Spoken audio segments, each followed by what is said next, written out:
Bismillah, Assalamualaikum warahmatullahi wabarakatuh. Salam sejahtera untuk kita semua. Adik-adikku sekalian, saya Andi Sudimas Sulaiman, Gubernur Sulawesi Selatan, mengucapkan selamat datang dalam program Smart School Dinas Pendidikan Provinsi Sulawesi Selatan. Hari ini adik-adik sekalian akan mengikuti pembelajaran hybrid dalam program Smart School. Aplikasi Smart School adalah sebuah pendekatan dengan tetap mengedepankan sebuah pendidikan dengan digital approaching untuk kemudian mengedepankan kualitas dan mutu pendidikan yang diterima siswa secara seragam di seluruh wilayah Sulawesi Selatan termasuk di pelosok-pelosok. Program ini bukan hanya memberikan kepada adik-adik sekalian pengalaman belajar yang baru, namun juga memberikan fasilitas kebutuhan dengan fitur bermanfaat seperti rekaman video pembelajaran yang dapat diulang, trik-trik penyelesaian soal, ujian-ujian serta sarana konsultasi pembelajaran dari guru-guru terbaik di Sulawesi Selatan. Sering-sering mengakses aplikasi Smart School melalui gawai yang adik-adik sekalian miliki di setiap kesempatan yang dimiliki. Untuk seluruh adik-adikku sekalian yang saya cintai, saya banggakan, selamat belajar dan semoga ilmu yang didapatkan bermanfaat untuk menambah pengetahuan pendidikan adik-adik sekalian. Salam kita pada salam. Assalamualaikum warahmatullahi wabarakatuh. Salam sejahtera untuk kita semua.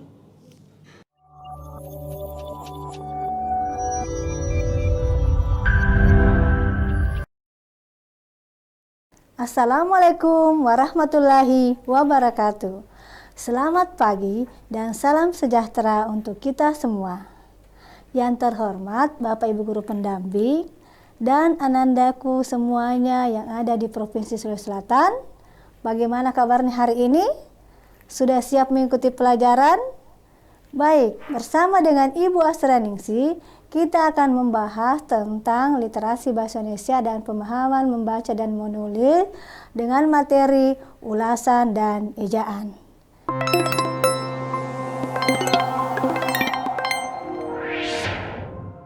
Baik Ananda, adapun pertemuan hari ini kita akan membahas tentang dengan tujuan pembelajaran, yaitu peserta didik dapat memahami struktur teks ulasan.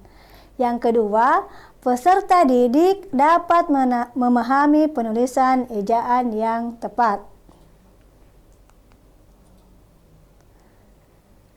Nah, Ananda, mungkin ada yang bertanya, apa itu ulasan?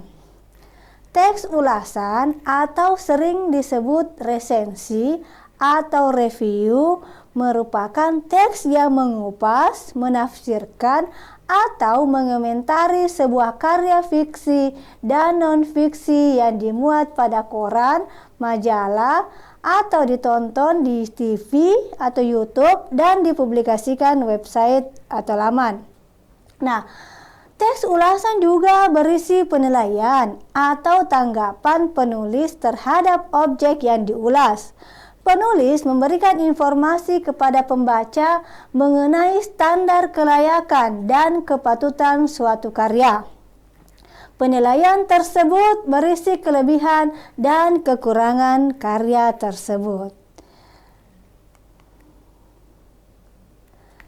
Nah, Ananda, adapun struktur teks ulasan itu terdiri dari identitas, orientasi, tafsiran, evaluasi, dan rangkuman. Nah, mungkin Ananda masih ingat ya terkait struktur teks ulasan. Nah, sekarang kita lanjut, apa itu identitas?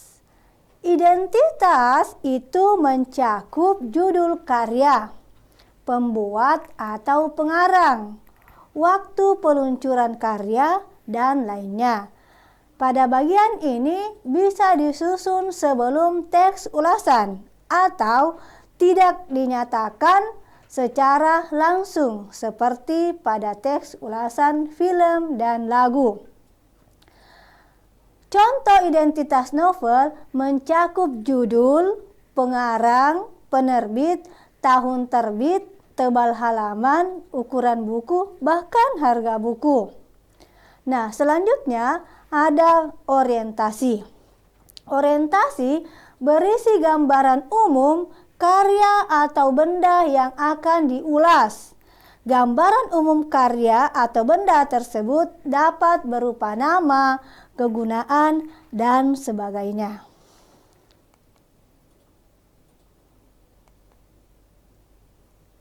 Selanjutnya ada tafsiran. Nah, tafsiran di sini berisi pandangan sendiri mengenai karya atau benda yang diulas. Bagian ini dilakukan setelah mengevaluasi karya atau barang tersebut. Penulis biasanya membandingkan karya atau benda yang diulas dengan karya atau benda yang mirip. Nah, penulis teks ulasan juga menilai kekurangan dan kelebihan karya yang diulas. Nah, selanjutnya ada evaluasi. Nah, pada bagian ini penulis melakukan evaluasi karya, penampilan, dan produksi yang berisi gambaran tentang detail suatu karya yang diulas. Evaluasi bisa berupa bagian, ciri-ciri, dan kualitas karya. Nah, selanjutnya ada rangkuman. Rangkuman di sini penulis memberikan ulasan akhir yang berisi simpulan karya tersebut. Nah, Ananda itulah tadi ada beberapa struktur teks ulasan ya. Yang pertama ada identitas, orientasi, tafsiran, evaluasi, dan rangkuman. Selanjutnya, untuk lebih memahami apa itu teks ulasan, Ibu akan berikan contoh soal.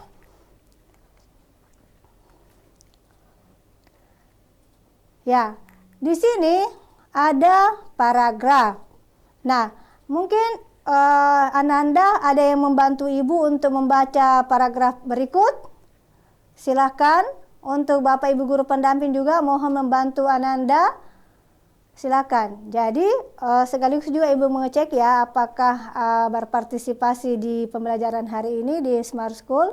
Silakan Ananda atau Bapak Ibu guru pendamping mohon membantu Ananda yang ada di sekolah masing-masing.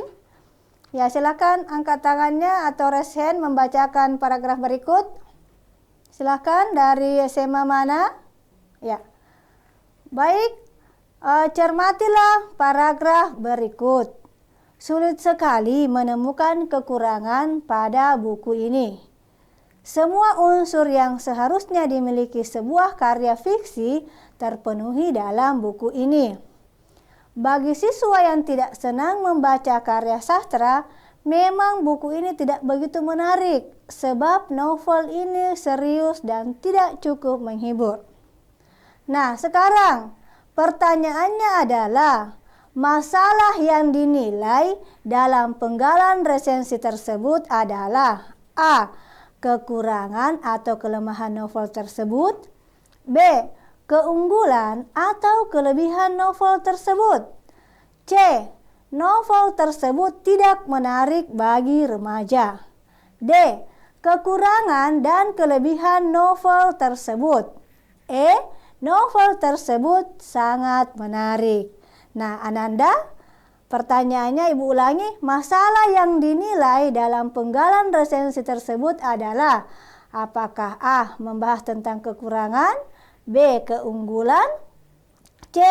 novel tersebut tidak menarik bagi remaja. Ini juga merupakan kelemahan atau kekurangan. Bagian D. Kekurangan dan kelebihan novel tersebut. Ini juga merupakan kekurangan.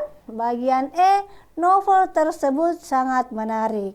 Nah, selanjutnya Ananda silahkan berikan jawabannya di kolom chat atau ada yang mau menjawab secara langsung silahkan raise hand atau angkat tangan. Ya. Jadi sambil menunggu jawabannya di kolom chat atau mau raise hand silahkan Ibu akan bacakan kembali soalnya, paragrafnya ya. Jadi yang ditanyakan tadi di paragraf ini yang dinilai apa? Sulit sekali menemukan kekurangan pada buku ini. Semua unsur yang seharusnya dimiliki sebuah karya fiksi terpenuhi dalam buku ini. Bagi siswa yang tidak senang membaca karya sastra, memang buku ini tidak begitu menarik sebab novel ini serius dan tidak cukup menghibur. Nah, sekarang Ananda sudah bisa disimak dengan baik paragrafnya. Sekarang kita kembali ke soalnya. Silakan dari SMA Negeri 13 pangkep. Ya, silakan anak, jawaban yang benar adalah apakah A, B, C, D, atau E. Silakan diperkenalkan namanya. Ya, suaranya tidak terdengar. Ya. Jadi jawaban yang benar adalah, atau boleh dengan tangannya anak, jawab nomor berapa? Apakah 1, 2? Oh ya, jawabannya adalah A. Ya, baik, terima kasih dari SMA 13 Pangkep. Ada jawaban lain? Silakan di kolom chat anak. Jadi dari siapa lagi? Dari SMA Negeri 3 Pindrang menjawab A. Ya. SMA 3 Bantaeng menjawab D. Ya, baik, kita cek ya, apakah jawaban yang benar adalah A, atau B, atau C, atau D, atau E. Nah, jadi yang ditanyakan adalah masalah yang dinilai dalam penggalan resensi tersebut. Nah, ternyata jawaban yang benar adalah D. Kekurangan dan kelebihan novel tersebut. Ya, baik, terima kasih tadi Ananda yang sudah menjawab dan Bapak Ibu guru pendamping. Ya, kalaupun belum tepat nanti akan diberikan penguatan kembali oleh Bapak Ibu guru pendamping ya. Selanjutnya kita mengetahui bagaimana sih caranya menjawab tadi D. Yang pertama, kita harus mencermati pertanyaannya terlebih dahulu. Nah, yang ditanyakan adalah masalah yang dinilai dalam penggalan resensi tersebut. Nah, setelah itu kita membaca kembali teksnya. Nah, kemudian kita menganalisis pilihan jawaban A, B, C, D, dan E. Selanjutnya, salah satu struktur teks ulasan berupa tafsiran yaitu menilai kelebihan dan kekurangan karya. Ya, jadi tadi yang ditanyakan adalah apa yang dinilai. Nah, ternyata yang dinilai adalah kekurangan dan kelebihan novel tersebut.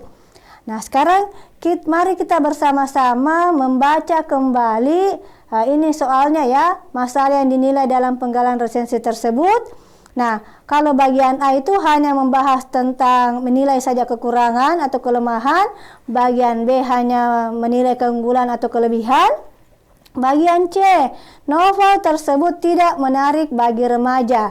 Nah, ini kalau tidak menarik berarti hanya menilai kekurangan. Kemudian bagian D, kekurangan dan kelebihan novel tersebut.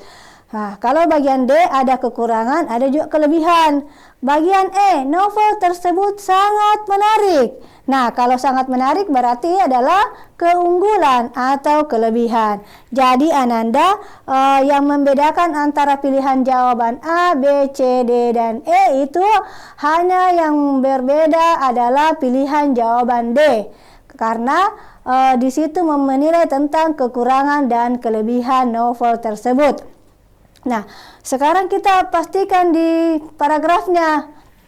Nah, di paragraf ini terdiri dari beberapa kalimat.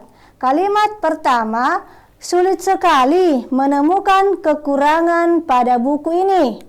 Nah, sulit sekali. Berarti ini sudah menunjukkan, ini sulit sekali, berarti ini sudah menunjukkan kelebihan, ya, kelebihan. Sulit sekali, berarti kesulitan untuk mencari kekurangannya, berarti mendekati sempurna ya. Kemudian kalimat kedua, semua unsur yang seharusnya dimiliki sebuah karya fiksi terpenuhi dalam buku ini. Nah, semua unsur yang seharusnya dimiliki terpenuhi.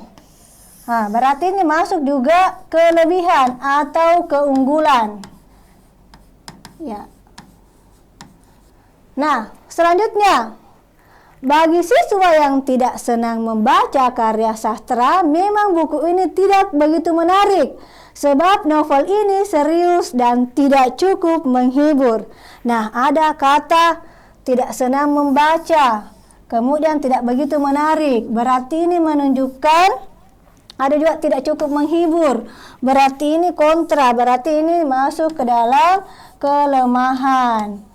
Nah, jadi Ananda sudah bisa ditebak tadi ya, jawaban yang benar adalah kelebihan dan kekurangan, yaitu terdapat pada pilihan jawaban D. Ya, terdapat pada pilihan jawaban D. Ya, jadi itu tadi ya Ananda, cara menjawab terkait soal yang menanyakan masalah yang dinilai dalam penggalan resensi. Nah, selanjutnya kita masuk ke contoh soal berikutnya. Nah, di sini ada teks resensi berikut. Nah, ini ada paragraf pertama ya. Nah, paragraf pertama ini terdiri dari beberapa kalimat. Pertama, buku kumpulan cerpen berjudul Tak Ada Sejengkal Tanah untuk sajadah ini berisi 20 cerpen karya Budi Wahyono, mantan guru SMK Negeri 7 Semarang yang produktif menulis sejak tahun 80-an. Nomor 2, menolak untuk kalah. Itulah tema besar yang digarap Budi di buku ini. Ada 17 cerpen yang bertemakan tema tersebut. Sebut saja Sali dan Marinem, Penganggur, Tato, dan Perempuan Hujan. Tema inilah yang menjadikan buku ini berbeda dengan kumpulan cerpen lainnya. Kalimat nomor 3, semua tokoh yang menolak kalah pada cerpen-cerpen adalah orang kecil. Ini menunjukkan dukungan Budi Wahyono pada nasib rakyat kecil. Di sisi lain, hal itu juga menjadi penanda bahwa cerpen-cerpennya tak hanya bercerita, tetapi juga menumbuhkan harapan dan keyakinan bahwa orang kecil pun punya kekuatan yang mereka tak bisa disepelekan. Sekarang di paragraf kedua. Sebagai sastrawan yang tumbuh dan dibesarkan dalam genre sastra koran, mudahlah dipahami jika Budi mampu bertutur dengan cara yang padat. Meski demikian, ia tidak kehilangan daya deskripsi, baik deskripsinya batin maupun tempat dan suasana. Kalimat nomor 5, sebagaimana yang ada pada cerpen-cerpennya, butuh proses dan perjuangan untuk menjadi tidak kalah. Demikianlah pula hidup, selalu harus diperjuangkan agar tak tumbang sebagai korban. Begitu barangkali yang Budi Wahyono hendak katakan. Nah, pertanyaannya, berdasarkan teks tersebut, hal yang menjadi kekhasan kumpulan cerpen Tak Ada Sejengkal Tanah untuk Sajadah adalah ya.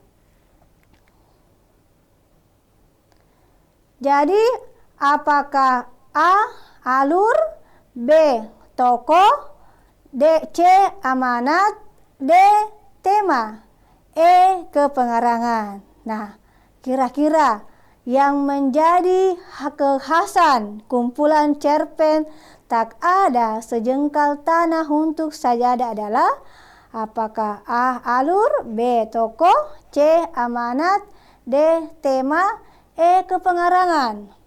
Nah, sekarang Ananda jawaban yang benar adalah, silakan ada yang mau menjawab secara langsung atau silakan tulis di kolom chatnya.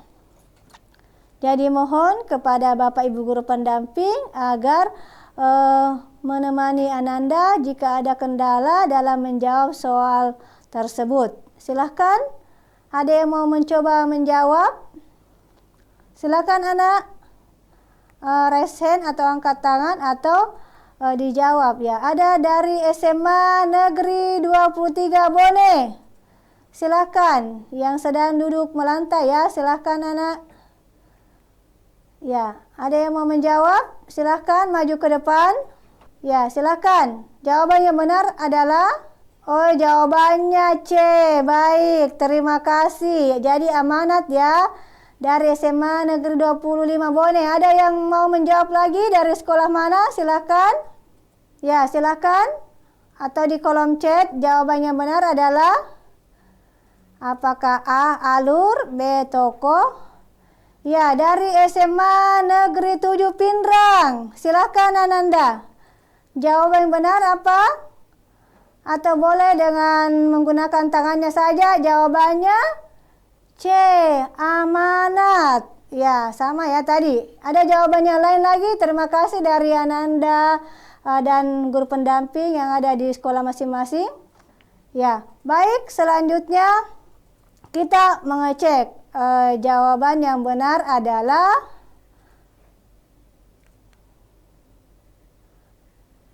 D, yaitu tema. Nah, bagaimana caranya sehingga menemukan jawaban tersebut? Yang pertama, cermatilah pertanyaannya. Yang ditanyakan tadi apa? Yaitu hal yang menjadi kekhasan kumpulan cerpen. Tak ada sejengkal tanah untuk sajadah. Nah, selanjutnya kita kembali juga akan membaca teksnya. Setelah itu menganalisis pilihan jawaban A, B, C, D, dan E. Nah, di sini yang ditanyakan kan adalah kekhasan. Nah, apa itu kekhasan? Adalah ciri khas atau keistimewaan kumpulan cerpen tersebut yang membedakannya dengan buku lain. Kekhasan buku tersebut adalah temanya.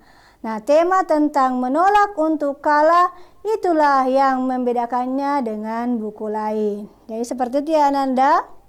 Nah, sekarang kita sama-sama cek dulu pertanyaannya dan pilihannya tadi ini. Nah, berdasarkan teks tersebut, hal yang menjadi kekhasan kumpulan cerpen tak ada sejengkal tanah untuk sajadah adalah A. alur, B. toko, C. amanat, D. tema, E. kepengarangan. Nah, sekarang kita mengecek di bacaannya. Nah, di paragraf pertama ini terdiri dari 3 kalimat. Ya, ada kalimat pertama yaitu buku kumpulan cerpen berjudul Tak Ada Sejengkal Tanah untuk Sajadah ini berisi 20 cerpen karya Budi Wahyono, mantan guru SMK Negeri 7 Semarang yang produktif menulis sejak tahun 80-an. Apakah ada di sini ciri khasnya?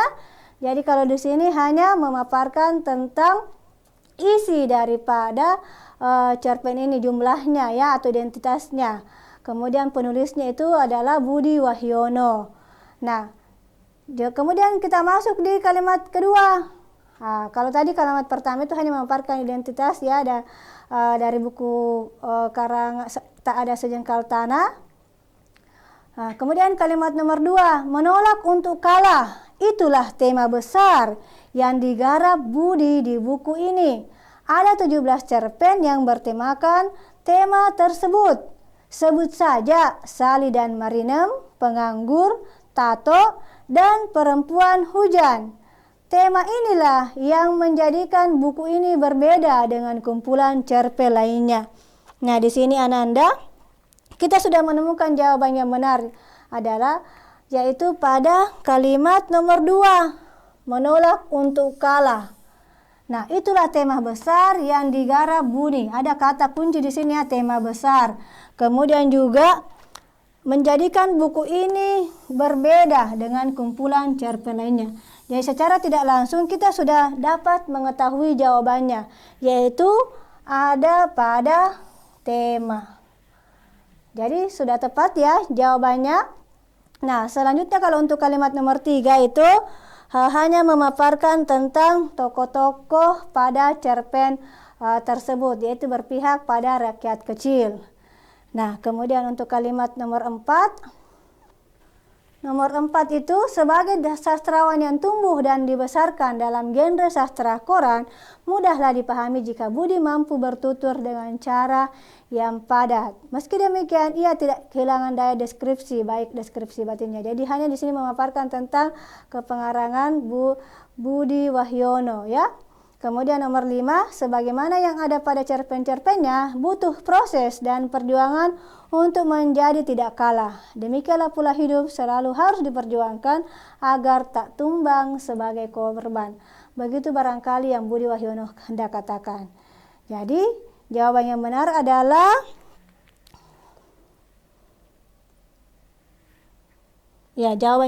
adalah tema.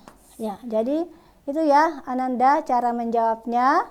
Jadi sudah bisa tadi kita melihat intinya di sini bagaimana kemampuan Ananda selalu menyimak dulu dan memahami apa yang ditanyakan, selanjutnya mengecek kembali kepada bacaan untuk menganalisis jawaban yang benar. Seperti itu ya.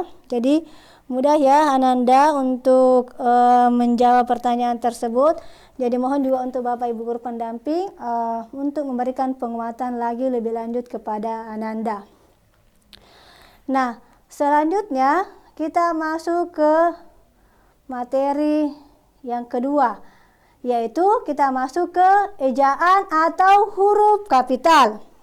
Nah, penulisan nama diri dan gelar, yaitu yang pertama, huruf kapital dipakai sebagai huruf pertama unsur nama orang, termasuk nama julukan.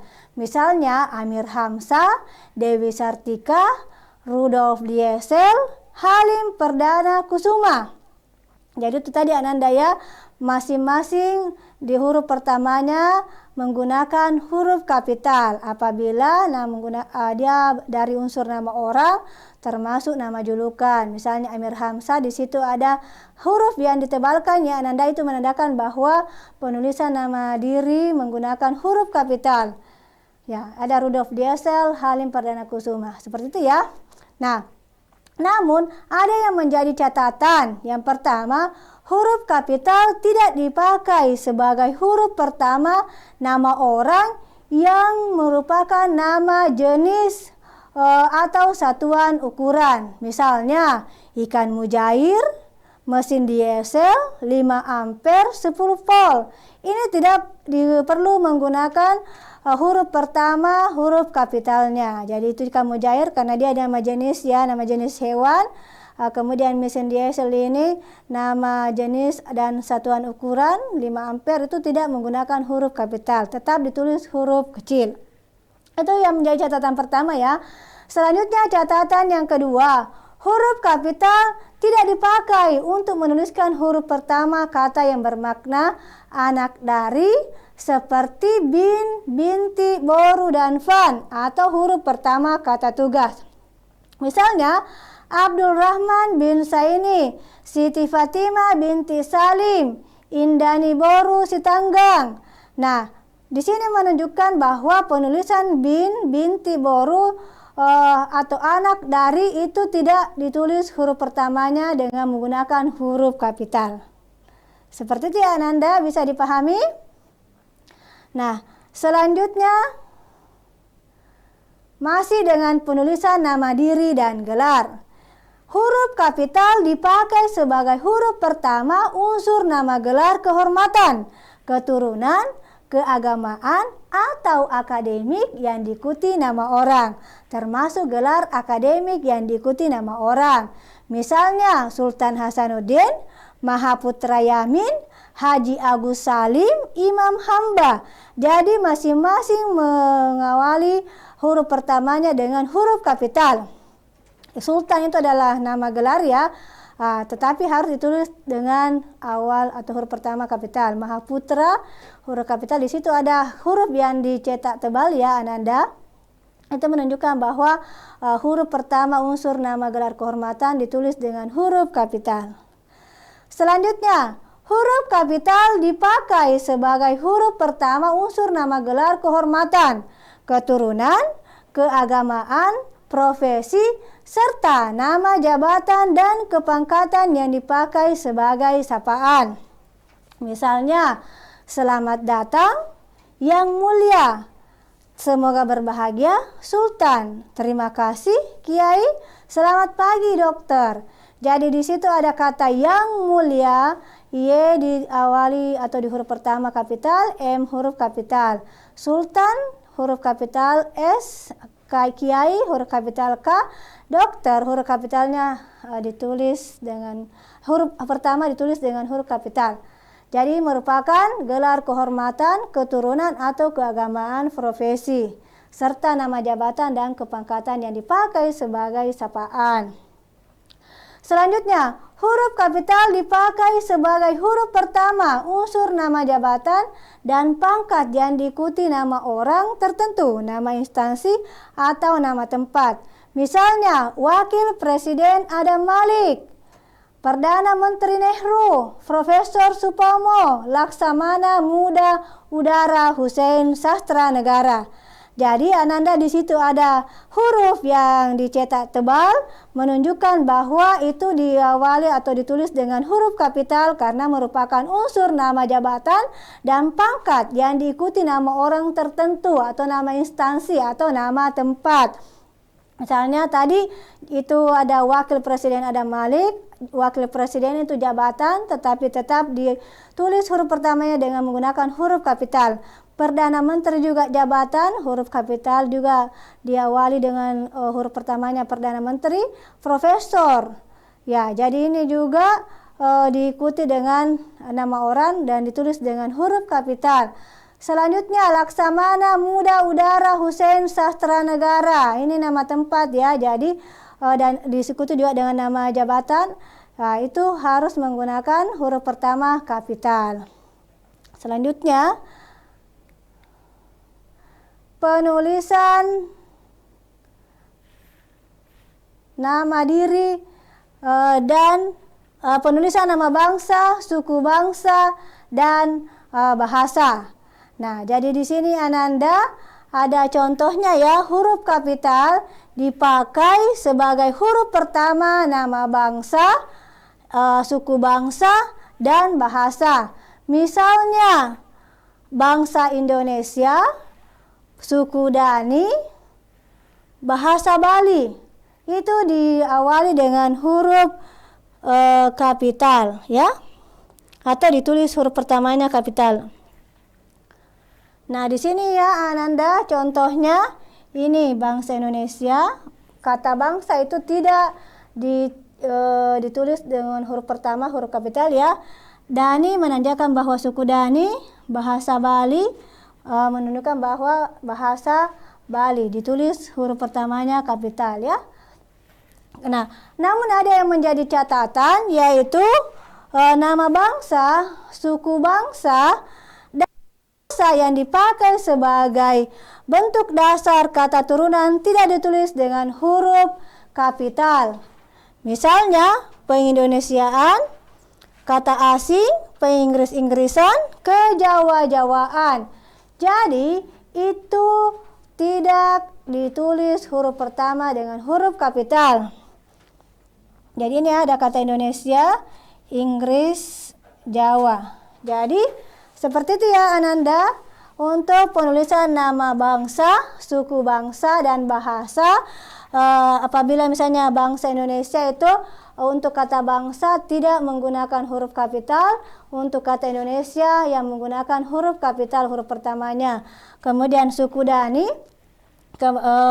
kata suku itu ditulis dengan huruf kecil, kata Dani karena dia merupakan suku itu ditulis huruf pertamanya huruf kapital. Kemudian bahasa Bali itu bahasa ditulis dengan huruf kecil, sedangkan untuk Bali itu diawali atau huruf pertamanya huruf kapital.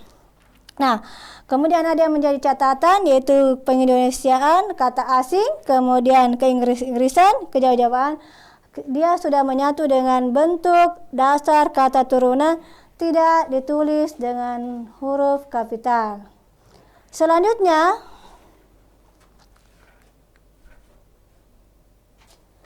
penggunaan nama geografi. Penggunaan nama geografi di sini huruf kapital dipakai sebagai huruf pertama nama geografi. Misalnya, ada kata Jawa Barat, Danau Toba, Gunung Semeru, Dataran Tinggi Dieng, Gang Kelinci, Jalanan Sulawesi, Kecamatan Cicadas, dan Kelurahan Rawa. Jadi, Ananda, masing-masing penulisan nama geografi ini ditulis huruf pertamanya dengan huruf kapital.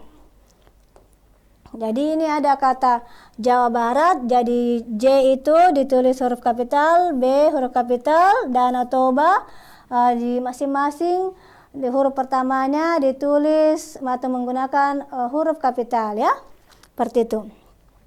Kemudian ada yang menjadi catatan. Huruf pertama nama geografi yang bukan nama diri tidak ditulis dengan huruf kapital. Misalnya, berlayar ke teluk, menyeberang selat, mandi di sungai, berenang di danau. Ini tidak menggunakan huruf pertama huruf kapital karena tidak menunjukkan nama diri. Di sungai mana, selat mana, kemudian teluk mana, danau mana. Seandainya ada asalnya di situ atau daerahnya, itu ditulis huruf pertamanya huruf kapital. Seperti itu ya. Nah, selanjutnya kita masuk ke materi berikutnya, yaitu penulisan nama geografi.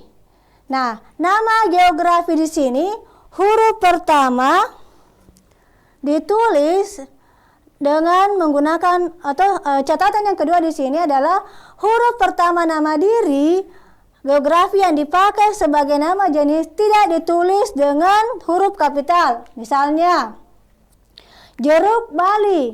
Ini Bali meskipun dia nama geografi tetapi tidak ditulis huruf pertama huruf kapital ya. Nangka Belanda, kacang Bogor, kunci Inggris itu tidak diawali atau huruf pertamanya huruf kapital. Selanjutnya catatan yang nama disertai nama geografi dan nama merupakan jenis nama jenis dapat dikontraskan atau disejajarkan dengan nama jenis lain dalam kelompoknya. Misalnya kunci Inggris, kunci tolak, kunci rim mempunyai fungsi yang berbeda. Itu tidak menggunakan huruf pertama huruf kapital.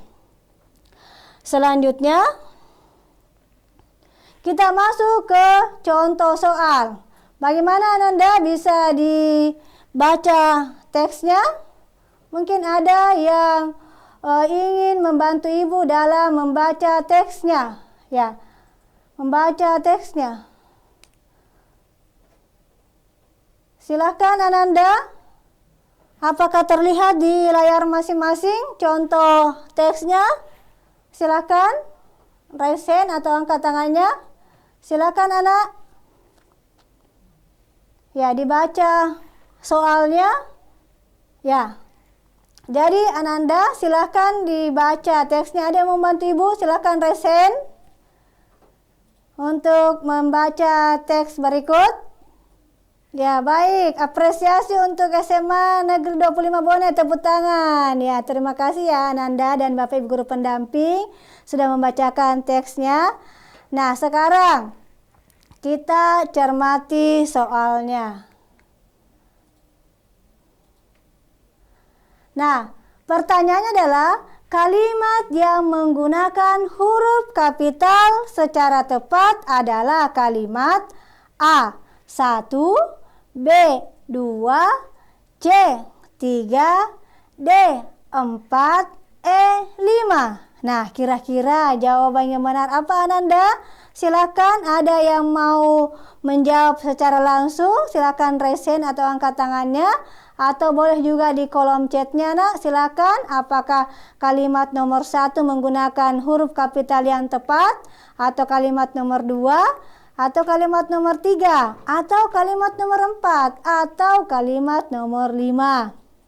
Silakan sambil menunggu jawaban dari Ananda, Ibu akan perlihatkan kembali teksnya. Jadi di sini ada satu paragraf terdiri dari 4 kalimat. Nah, yang ditanyakan apa? Yaitu penulisan ejaan atau huruf kapital yang tepat. Nah, di sini ada di kalimat pertama, Jawa Tengah adalah salah satu provinsi di Pulau Jawa. Apakah ini penulisannya sudah tepat? Kemudian kalimat nomor 2, Pada tahun 2022, provinsi ini dipimpin oleh gubernur yang bernama Ganjar Pranowo. Apakah ini juga sudah tepat? Nah, selanjutnya untuk nomor 3, kalimat nomor 3. Provinsi ini berbatasan langsung dengan Jawa Barat, Jawa Timur, dan Daerah Istimewa Yogyakarta. Kalimat nomor 4, sebelah utara Jawa Tengah terdapat di Laut Jawa. Nah, Ananda, Ibu ingatkan kembali, yang ditanyakan adalah penulisan huruf kapital yang tepat. Apakah berada di kalimat nomor 1, kalimat nomor 2, kalimat nomor 3, kalimat nomor 4? Tidak ada di sini kalimat nomor 5. Berarti untuk pilihan E itu sudah kita skip ya. Nah, sekarang Ananda, jawabannya apa? Silakan di kolom chat dituliskan jawabannya. Apakah A, B, C, D, atau E? Tadi kan kalimatnya hanya sampai kalimat nomor 4. Berarti pilihan jawaban untuk E itu sudah bukan lagi menjadi pertimbangan untuk jawaban yang benar. Jadi kita hanya mencari apakah A, B, C, D. Ya, sekarang ada dari SMA Negeri 4 Nrekang. Silahkan. Ananda yang sudah menjawab dan Bapak Ibu pendamping. Nah, sekarang kita cek jawaban yang benar adalah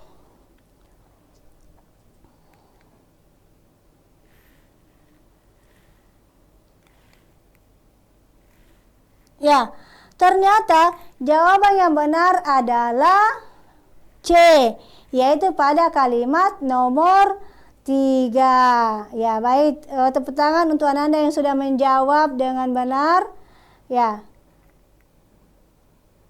Jadi sudah ya, sekarang kita analisis jawaban yang benar adalah C, yaitu pada kalimat nomor 3.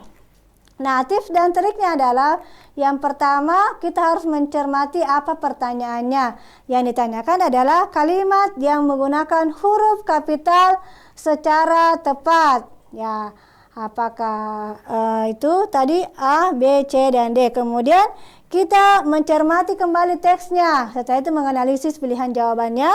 Nah, di sini tadi diperoleh jawaban yang benar adalah nomor 3 atau pilihan jawaban C. Nah, karena penggunaan huruf kapital di kalimat nomor 3 itu ada provinsi ini berbatasan langsung dengan Jawa Barat, Jawa Timur, dan Daerah Istimewa Yogyakarta itu sudah tepat. Masing-masing huruf pertamanya ditulis huruf kapital. Nah, sekarang kita cek ya di kalimat atau di paragraf pertama. Di kalimat nomor 1 itu Jawa Tengah sudah tepat penulisannya, Jawa Tengah. Nah, namun ada kata provinsi diawali huruf kapital, padahal ini bukan nama diri, berarti salah. Untuk kalimat nomor 1 itu salah ya. Nah, sekarang kalimat nomor 2, provinsi ini dipimpin oleh gubernur yang bernama Ganjar Pranowo. Nah, ada penulisan kata nama orang Ganjar Pranowo itu ditulis huruf kecil, harusnya huruf kapital. Berarti untuk pilihan jawaban nomor 2 itu salah, nomor 1 juga salah. Sekarang untuk pilihan nomor 3, provinsi ini berbatasan langsung dengan Jawa Barat. Nah, Jawa Barat sudah benar penulisannya, Jawa Timur dia sudah benar, dan Daerah Istimewa Yogyakarta itu sudah benar. Jadi ini jawaban yang benar ya. Nah, sekarang bagaimana dengan kalimat nomor 4? Sebelah utara Jawa Tengah terdapat Laut Jawa. Nah, ada kata utara di sini, ditulis huruf kapital. Jadi salah ya. Nah, jadi begitu ya Ananda cara menjawab untuk penggunaan huruf kapital. Bagaimana bisa dipahami ya? Nah, sekarang kita masuk ke soal berikutnya. Ya, baik Ananda, karena waktunya sudah habis, pertemuan hari ini kita cukupkan ya. Namun sebelum menutup pertemuan hari ini, silakan Ananda memberikan refleksi pembelajaran hari ini, khususnya pembelajaran bahasa Indonesia dengan materi, ulasan, dan ejaan. Jadi silahkan di scan barcode-nya ya, dengan menggunakan gawai atau HP masing-masing. Boleh juga difoto dulu sebentar baru di scan barcode tersebut. Jadi mohon juga untuk Bapak Ibu guru pendamping untuk memandu Ananda dalam memberikan refleksi jika sekiranya ada hal-hal yang masih kurang dipahami atau memberikan kesan positifnya kepada Ibu pada materi hari ini. Jadi refleksi dari Bapak Ibu dan Ananda semua itu merupakan perbaikan bagi kami untuk kedepannya. Jadi sekali lagi saya ucapkan terima kasih kepada Bapak Ibu guru pendamping dan Ananda hebat semuanya yang sudah berpartisipasi aktif pada pagi hari ini dengan materi ulasan dan ejaan. Sampai jumpa di pertemuan berikutnya. Ibu akhir dengan ucapan Assalamualaikum warahmatullahi wabarakatuh.